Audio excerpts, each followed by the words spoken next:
Subukan natin na pumunta dito sa grotto.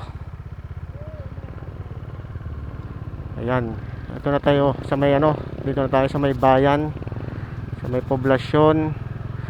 Hindi ko lang alam kung bukas tong grotto na to, no, kung pwede tayong umakyat. Pero try natin. Malay nyo, di ba? Yun. Kita na dito yung grotto eh. Hindi ko na alam kung bukas kasi parang may gate siya dun eh. Sarado siya. Hindi tayo pwedeng umakyat mga buddy, no? Sarado. Ayan yung papunta sa grotto. Nakalock siya eh. Site. So, abort mission. Hindi tayo pwedeng pumasok doon sa grotto. Pero alam niyo mga buddy, ang ating talagang pakay dito sa Rosario, hindi yung mismong grotto, kundi yung lokasyon kung saan nandoon yung grotto.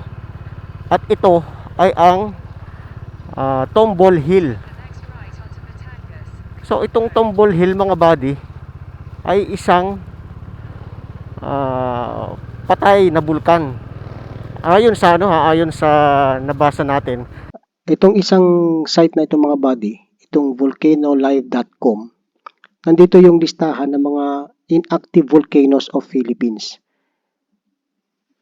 So dito sa pinakahuli, ipapakita ko sa inyo na itong Tombol Hill ay kasama.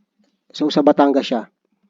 Then dito sa Batangas History, Culture and Folklore, ang title niya ay The Macolod Volcanic Corridor and Volcanism in Batangas Province. Dito ay tumatalakay ito sa sinasabi na Macolod Corridor. Nabanggit din dito yung tungkol sa Tombol Hill, pero ito basahin muna natin. Na itong Macolod Corridor ay mayroong mga prominently known stratovolcanoes kagaya ng Mount Banahaw, ng Makiling, Malipuño sa Lipa. At dito naman sa Batangas ay kabilang din ang Mount Panay, dito sa Mabini, Mount Pinamukan, Mount Pico de Loro, Batulaw at Carillao. Amar is a group of shallow and coneless crater filled in over time with water to become a lake. So ang example niyan mga buddy ay ang Sampaloc Lake, yung 7 lakes ng San Pablo. At dito sa paragraph na to, as mentioned, there are more than 200 scoria cones or yung cinder cones along the Macolod Corridor. Examples of this in the province of Batangas are Anilao Hill in Lipa City, napaliparan na rin natin yan, Bigain Hill in San Jose, Sorosoro Hill in Batangas City, and Tombol Hill in Rosario. All are considered to be extinct volcanoes.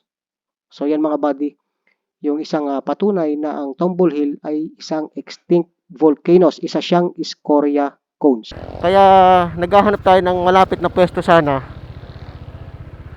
para makalapit dito sa Tombol Hill. At isang way ay yung grotto. So ngayon, ang gagawin natin, hanapin natin yung kanto dito na kung saan ay papasok doon sa likod ng Tombol Hill. Itong sa Rusi na to, meron to papasok mga buddy. Ito sa may kanto ng Baptist Church na to. Ayan. So dun sa pinakadulo, dun tayo titigil, kahanap tayo ng pwesto doon. Kasi mas maganda dito magpalipad dahil kukunti yung bahayan. First time natin na marating to, no? Ayun ang Tombol Hill nasa kanan natin. Sayang kung nakaakyat sana tayo, mas ma-appreciate natin yung Tombol Hill na yun eh. So dire-diretso lang tayo dito. Ito parang na to eh. Parang talaga siya. Dito lang tayo. Ano ba itong napasukan ko? Patay tayo dito. Dito tayo. Dito tayo tatawid. Para ayun parang siya Para mas ma-appreciate ninyo ang Tombol Hill, eto na mga buddy, ang drone footage natin na kung saan ay ang nakikita ninyong burol sa inyong harapan, yan na ang Tombol Hill. na kung inyong pagmamasdang mabuti ay para siyang naguang sa isang side. At yan ang mismong bayan naman ng Rosario, Batangas, na kung saan napakaunlad na rin. At itong Tombol Hill mga buddy, kung kayo ay pupunta dyan sa Rosario, ay nasa likod lamang siya ng munisipyo mismo ng Rosario. Ayan, nakikita nyo yan, yung pinakatuktok niya. At dyan sa pinakababa ay ang mismong municipal road ng Rosario, na kung saan ay napakadami na rin ng mga establishmento. Yung pupuntahan sana natin mga buddy na grotto ay yung puting krus or puting rebulto ni Jesus dyan sa pinakatuktok ng Tombol Hill. Kaso nga lamang ay hindi tayo sinwerte dahil sarado yung gate at mahirap din naman na iwanan natin yung ating motor. Kaya yan na lamang ang gusto kong ipakita sa inyo, yung mismong bayan ng Rosario, Batangas, at yung kalsada na yan ay papunta sa Padre Garcia at saka sa parte ng San Juan, at ang Tombol Hill ay mismong nandito lamang sa gilid ng kalsada. Yan ang isa pang napakagandang kuha niyan, na para siyang letter C. So medyo natatakluban na lang siya ng masukal na kagubatan, pero makikita mo na yung pagka-crater niya mga buddy ay hindi siya buo. Kumbaga yung isang side ay parang gumuho na. Yan ang Tombol Hill, na isang extinct volcanoes. Isa siyang scoria cone mga buddy, yung ipinaliwanag natin kanina base doon sa ating nabasa na isang article, na kung saan ito ay legit na isa siyang extinct volcanoes. Kagaya din ng Anilaw Hill, ng Bigain Hill at saka ng Sorosoro Hill na nabanggit natin. So yan po ang Tombol Hill dito sa may Rosario, Batangas.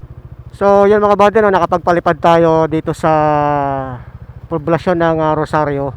At yung nakikita nyo yun na yung ating pakay, ang Tombol Hill, na kung saan ay isang patay na bulkan. I think ito ay isang cinder cone kung tawagin mga buddy, no? Cinder cone. Bumaba lang siya at mayroon siyang grotto. Tapos kung nakita nyo doon sa other side niya, no? Sa kabilang side niya, parang crater siya na gumuho or guang siya, no? Yan po ang Tombol Hill dito sa Rosario, Batangas.